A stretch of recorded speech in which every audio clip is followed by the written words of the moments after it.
Hello friends, and welcome to another video. Today I'm going to talk about all my thoughts on the Bridgerton siblings. I'm going to rank them and tell you which one is my favorite and which one I think can be kicked to the curb. My opinions might surprise you, so definitely stick around to the end to see who I like best and who I like least. And as always, let me know your rankings in the comments and how you agree or disagree with me. So before we get into it, I will link up here my most recent Bridgerton video where I talked about my favorite Bridgerton story, The Viscount Who Loved Me, as it compares to season 2 that was just released on Netflix. So definitely go check that out, as well as I have another Bridgerton video all about the books, a deep dive and a ranking of the books. So check that one out too. I will link them both down below in the description. And without further ado, let's get into my ranking of the Bridgerton siblings. Let's do it.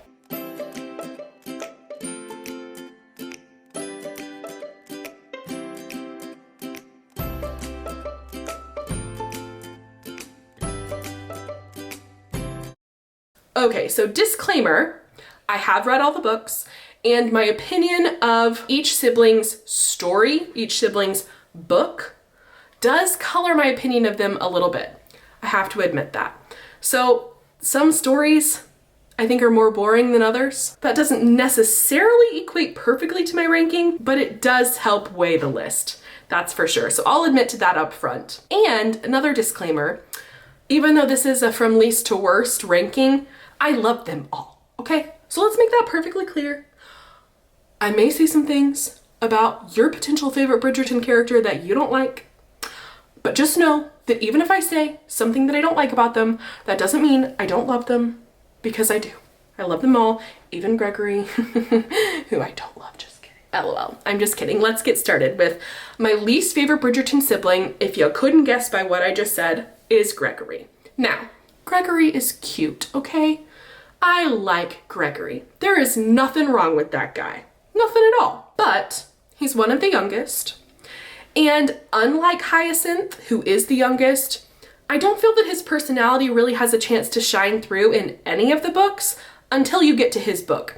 So he's kind of an enigma, he's kind of a mystery, and that could be a really fun thing to play on in his book. You could make him crazy, you could make him wild, you could really make him anything you want to make him, because up to the point of his book, we don't know that much about Gregory. And then you get to his book, and I still don't know that much about Gregory. Am I just like totally missing it on him or something? Because he just seems so vanilla. Like he just seems kind of boring to me. Now, I do think his story is a fun story. It's very Midsummer Night Dream-esque. He falls in love, or thinks he falls in love, with the wrong girl, essentially, but really he falls in love with that girl's best friend. And it's a really good, compelling story. There's a little bit of like mystery and danger in it too. I like that. But he doesn't seem to really ever present a really strong character description.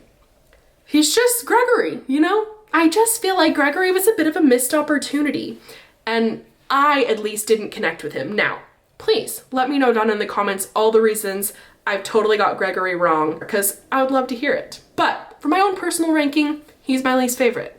Okay, number 7 is probably surprising. Oh, and I almost hate to put her this low, but I think my 7th favorite Bridgerton has to be Daphne.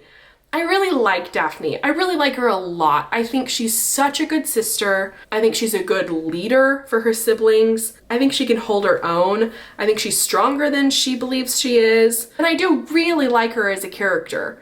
But the other Bridgerton siblings are just more layered than she is. You know, she's kind of like the perfect princess of the group. And while I enjoy a perfect princess and can be a perfect princess myself in my own life sometimes, I just like the other ones more than her. And that truly is the case with her. I really don't have a reason not to like her at all. I think she's a great character, but I just like all the other ones more. But truly, she's just kind of the least favorite of my favorites, you know? Okay, so this is where I actually really gets very hard. So my number 6 favorite Bridgerton. It pains me to say, but it's Collin. It's Collin. I think Collin is the most fun Bridgerton sibling to read in other siblings' books. I love his humor, his obsession with food, The way he's just so like happy-go-lucky and lighthearted and just funny. He's a funny guy. I love that Collin. But I will say, his book does put him a little lower on the list for me because I think his book is really boring. Sorry, but I do. Now, it doesn't mean I don't like it. I really like it a lot. But in terms of comparison to the others, it's a boring story. It just is, okay? But I do really love Collin, and I think he's such a fun character to read, but I just love the other ones a little bit more, so sorry, Collin, you're number 6. Okay, number 5. Okay, number 5 for me. This is so hard. Why is this so hard? Number 5 for me is Benedict. Even though Benedict's book is like my 2nd or 3rd favorite book. I think he's my 3rd favorite book. I love his story. I love his story.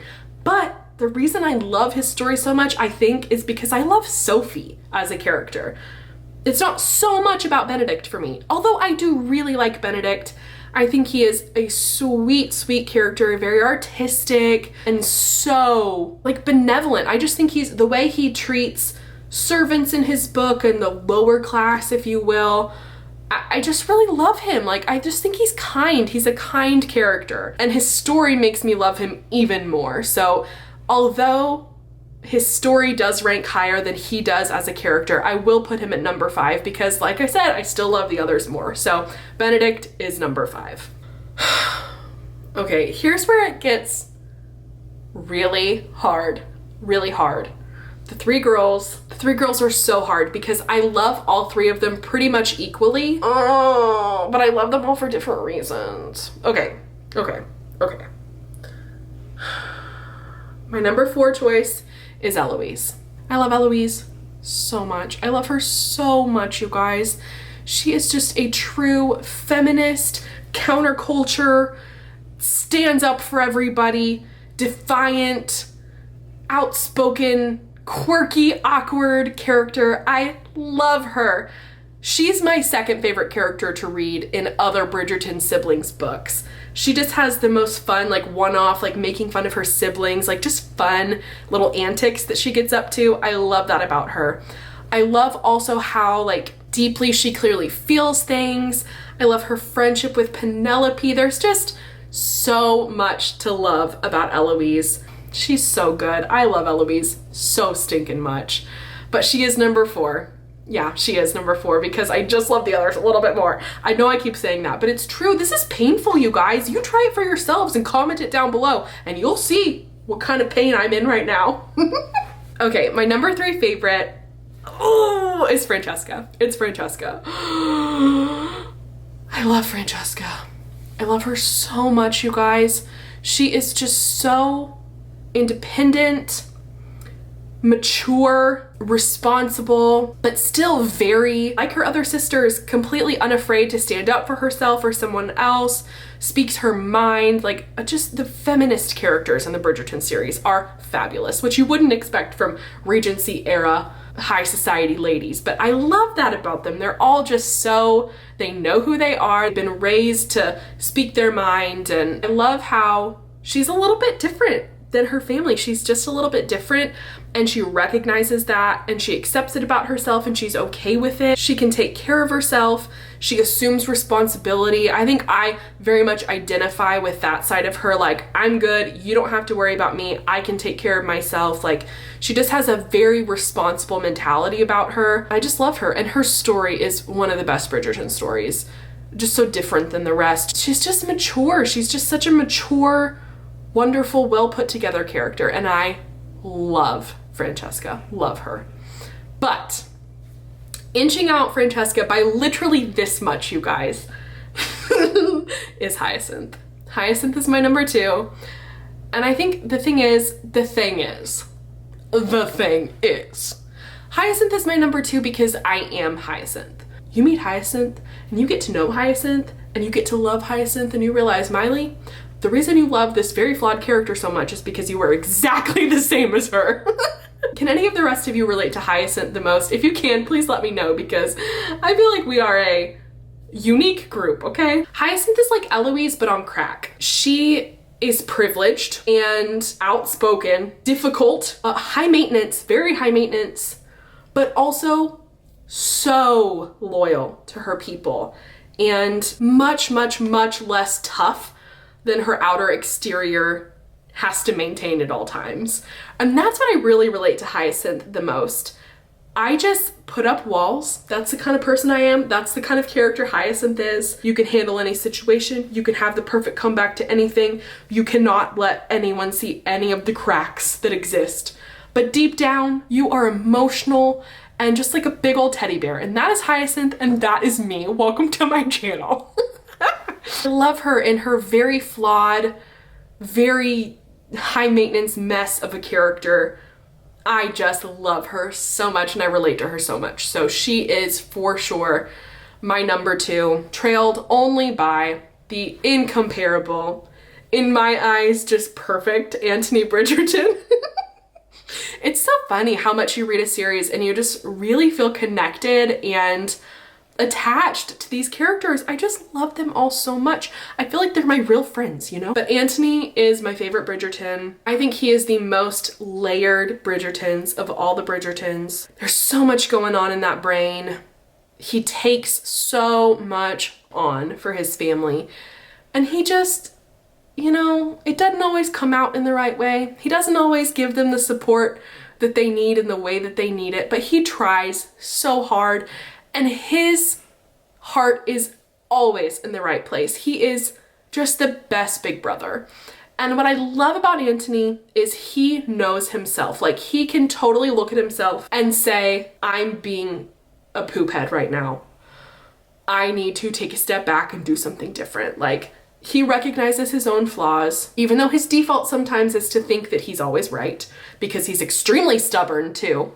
I just love him. He's there for his family. He takes on so much responsibility. He takes on everybody's stuff. Everybody. I relate to this about him so much. Like, he feels like he has to be responsible for everyone.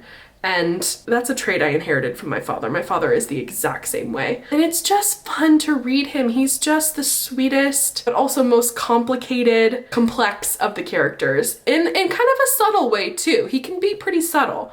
So, I just love him. I love that he met his match in Kate as the character who is my very favorite Bridgerton character in the whole entire series. Maybe I should do a video on ranking the love interests of all the Bridgertons. This is just gonna turn into a whole Bridgerton series, people, so you better keep watching and subscribe. So, like I said, I love them all. They all have their own special little place in my heart, except for maybe Gregory. Just kidding. I like you, Gregory. You're an okay character. Your story's pretty good. Whatever. They're all fabulous. This ranking was extremely hard. I would love for you to tell me your rankings down below in the comments. Let's get a conversation going. I want to hear all the differences. Prove me wrong. Tell me why my ranking is completely off, or tell me that you completely agree. I hope you do, but I also want to hear your arguments. So let me know down below. Thank you guys so much for watching. Don't forget to subscribe, like this video if you want to see more Bridgerton content, more book content. I'm an avid reader, so I always love doing a good book video, and I will see you guys in the next one. Bye!